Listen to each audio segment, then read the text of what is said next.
আমাদের চ্যানেলটি সাবস্ক্রাইব করে বেল বাটনে ক্লিক করুন। আশা করি ভিডিওটি শেষ পর্যন্ত দেখবেন।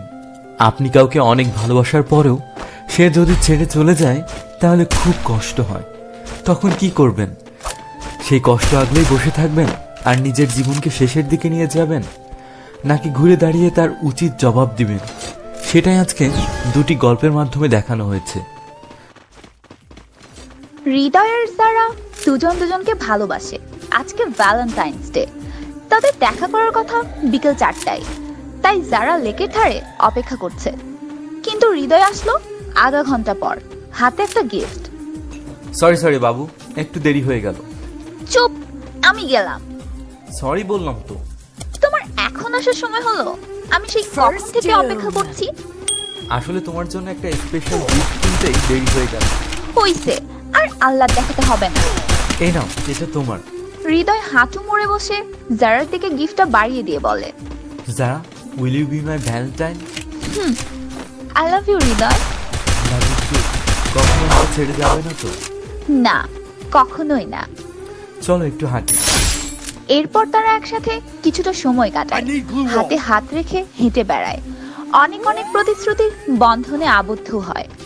কিছুক্ষণ পর তারা চলে যায় সেখান থেকে। এরপর রাতে হৃদয় তারাকে কল দেয়। বলো। কি করছো? এই তো বসে আছি, তুমি কি করছো? আমি একটু বারান্দায় হাঁটছি। আচ্ছা। আচ্ছা, আমাদের জীবনটা কিভাবে সাজাবে এসব নিয়ে কি কিছু ভেবেছো? না, এখনো ভাবিনি। আমি তো অনেক কিছু ভেবেছি। তাই তো কি কি ভেবেছো শুনি? না, বলবো না। বলো না প্লিজ। আচ্ছা শোনো, আমাদের ছোট্ট একটা সংসার হবে, যেখানে অনেক টাকা না থাকলে থাকবে অনেক সুখ। আমরা একসাথে জ্যোৎস্না দেখবো রাতে, মাঝে মাঝে ঘুরতে যাব, সব সময় ভালো থাকবো। তাই যেন হয়। আচ্ছা শোনো, আমি ঘুমাবো, আমার সকালে উঠতে হবে। ওকে, সকালে বাইরে গেলে সাবধানে যেও। আচ্ছা, গুড নাইট।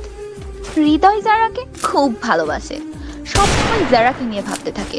মধ্যবিত্ত ঘরের ছেলে হৃদয়, তার অনেক বড় স্বপ্ন, আর জারা হলো সে স্বপ্নের রানী।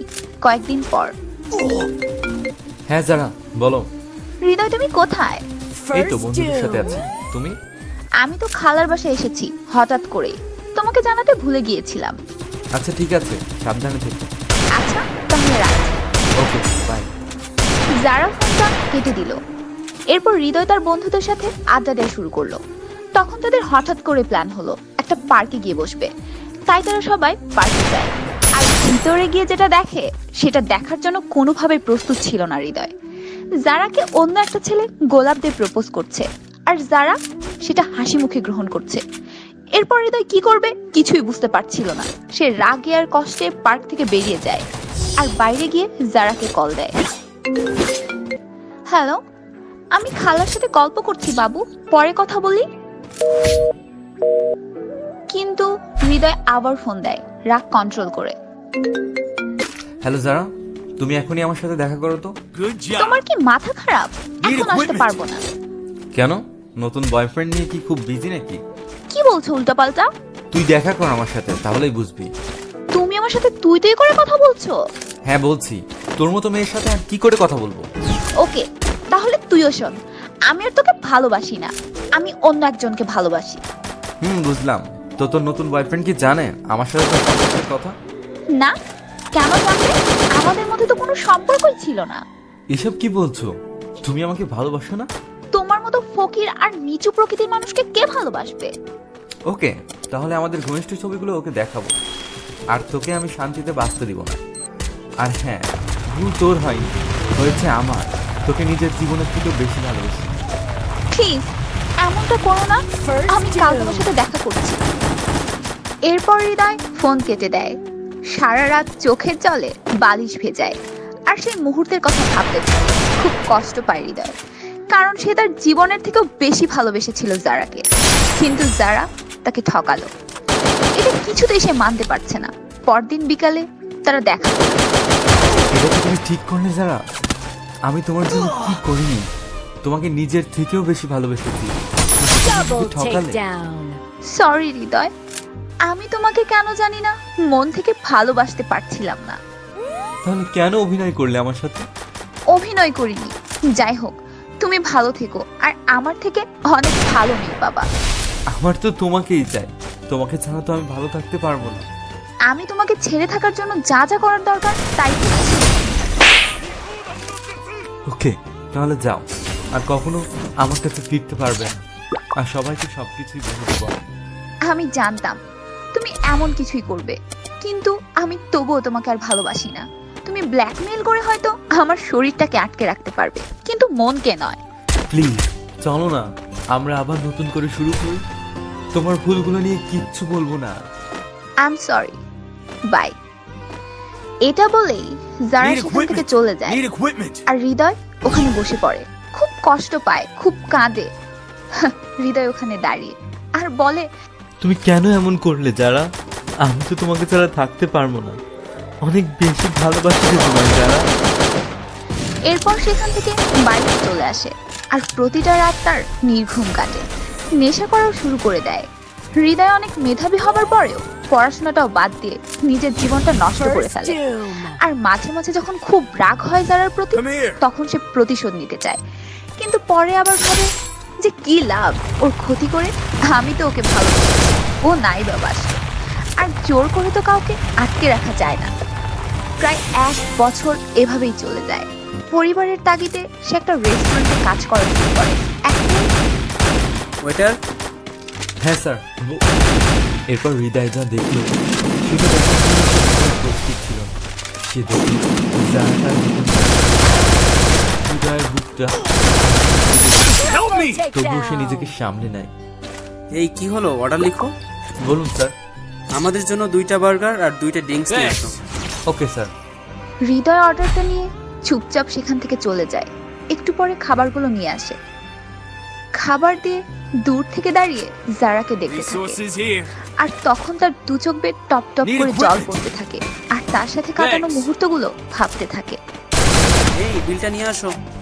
ওকে 200 টাকা বেশি দাও টিপস হিসাবে। না ম্যাডাম, ভালো লাগবে না, ধন্যবাদ। এটা বলে হৃদয় ওখান থেকে চলে যায়, চোখ মুছতে মুছতে। কিন্তু জারার কোনো খেয়ালই নেই ওইদিকে। বিলটা রেখে জারা তার বয়ফ্রেন্ডকে নিয়ে বেরিয়ে যায়। কি ব্যাপার, তুমি এত টাকা বেশি দিতে বললে যে, যেখানে অন্য রেস্টুরেন্টে না করো? আর বেচারা একসময় আমার পিছনে অনেক ঘুরছে, তোমার মনে নেই? ও মা, তুমি তো পাত্তাই দাও। যাক বাবা, বেঁচে গেছি। ওই ওয়েটার যার নিজেরই চলে না, আমাকে চালাবে। ওকে দয়া করা যায়, ভালোবাসা যায়। যাক, বাঁচাও। চলো। আজকে এই জারার কারণেই হৃদয়ের করুণ পরিণতি। তার দিকে যারার কোনো খেয়ালই নেই। যারা তার নিজের লাইফে ঠিকই আছে, আর হৃদয় আজকে তার কাছে শুধুই আশীর পাত্র। ওয়েট ওয়েট গাইস, এখন দেখবেন দ্বিতীয় গল্প।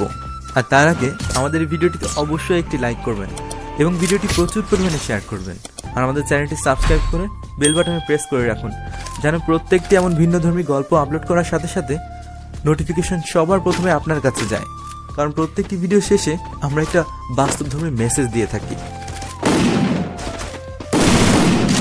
আজকে ভার্সিটিতে ক্লাসও শুরু হয়েছে। ক্লাসে যে সবার পরেই আসলো। কিছুক্ষণ পর ক্লাস শেষে সবাই যার যার মতো বাসায় চলে গেল। জেরিন বাসায় ফেরার পর তার বাবা জানতে চায়, কি রে মা, প্রথম ক্লাস কেমন হলো? হ্যাঁ বাবা, খুব ভালো। আচ্ছা, মনোযোগ দিয়ে পড়াশোনা করবি। ঠিক আছে বাবা। এভাবে কিছুদিন চলতে থাকে। সবাই ক্লাস করে যে যার মতো। জেরিন একদিন মিতুর সাথে মাঠে বসে গল্প করে। মিতু, জানিস আজকে 2টা ছেলে আমাদের নোট ফটোকপি করে দিয়ে গেল, কিন্তু কোনো টাকাও নিল না। আরে এরকম হয়, সুন্দরী মেয়েদের জন্য ছেলেরা এমন একটু করে আর কি। সত্যি অবাক হলাম। আচ্ছা, ওই ছেলেটা কে রে? সবার নোট ফটোকপি করে ফ্রি দিয়ে যাচ্ছে, আর ও তো ফিরেই যাচ্ছে না। ও হলো অয়ন, আমাদের সাথেই পড়ে। এতদিন তো দেখলাম ও ওই টাইপের না। ডিফারেন্ট। এরপর জেরিন অয়নকে প্রতিদিন কলেজে খেয়াল করতে থাকে। ও দেখে সত্যি অয়ন অন্য ছেলেদের মতো না, তাই সে অয়নের নাম্বারটা জোগাড় করে। আর একদিন রাতে সে ভাবতে থাকে অয়নকে ফোন করবে কিনা। ধুর, এত কিছু ভেবে কিছুই হবে না। কল দিব যখন, মাথাতে যা আসবে তাই বলবো। দরকার হলে উল্টাপাল্টা বলবো, তাও বলবো। কথা বলার জন্য তো আর জেল জরিমানা হবে না। হ্যালো। জেরিন ফোন কেটে দেয়। পরদিন রাতে আবার ফোন দেয়। হ্যালো। হ্যালো, হ্যালো, কে বলছেন? আমি চক্ষু হাসপাতাল থেকে বলছি। আপনার নাকি চোখে সমস্যা আছে? না তো, আমার কোনো চোখে সমস্যা নেই। আছে আছে, চোখ ডানে বামে তাকায় না, শুধু ওপরে আর নিচে তাকায়। আপনি দয়া করে ফাজলামিটা বন্ধ করে বলবেন কি কে আপনি আর কাকে যাচ্ছেন? না বললে কি করবেন? রাখছি। আমি জেরিন। কোন জেরিন? কেন, আপনি কটা জেরিনকে চেনেন? দেখুন, তেড়া কথা বাদ দিয়ে সোজা সাপটা কথা বলুন। আমি জেরিন, আপনার ক্লাসমেট। আমার ক্লাসে তো জেরিন নামে কেউ নেই। আজ সকালে যাকে ক্লাসে ঢুকতে দেখেছেন সে। ও, আপনার নাম জেরিন? আমি তো জানতাম আপনার নাম জেরি। দেখুন, আপনি মেয়েদের প্রতি আগ্রহ দেখান না বা কথাবার্তা বলেন না, এটা বেশ ভালো, কিন্তু তাই বলে নাম পরিচয়ের ভানটা না করলেও পারতেন। আরে আমি সত্যিই জানতাম না আপনার নাম জেরিন। এরপর ফোনটা কেটে দেয় জেরিন। এভাবে বলা ঠিক হয়নি, নামটা অ্যাটলিস্ট ঠিকভাবে জানা উচিত ছিল। পরদিন সকালে গিয়ে জেরিনের সামনে গিয়ে দাঁড়ায় অয়ন আর বলে, সরি। কিসের জন্য? আপনার রাগের পেছনের কারণটার জন্য। আপনার তো কোনো দোষ নেই, তো আপনাকে সরি বলতে হবে না। এরপর জেরিন ওখান থেকে চলে যায়। আর রাতে অয়ন জেরিনকে কল দেয়, কিন্তু জেরিন কল রিসিভ করে না। তখন অয়ন জেরিনকে মেসেজ দেয়, আমি সত্যিই জানতাম না আপনার নাম কি। জেরিন নামটা তো সুন্দর। শেষবারের মতো সরি বললাম জেরিন।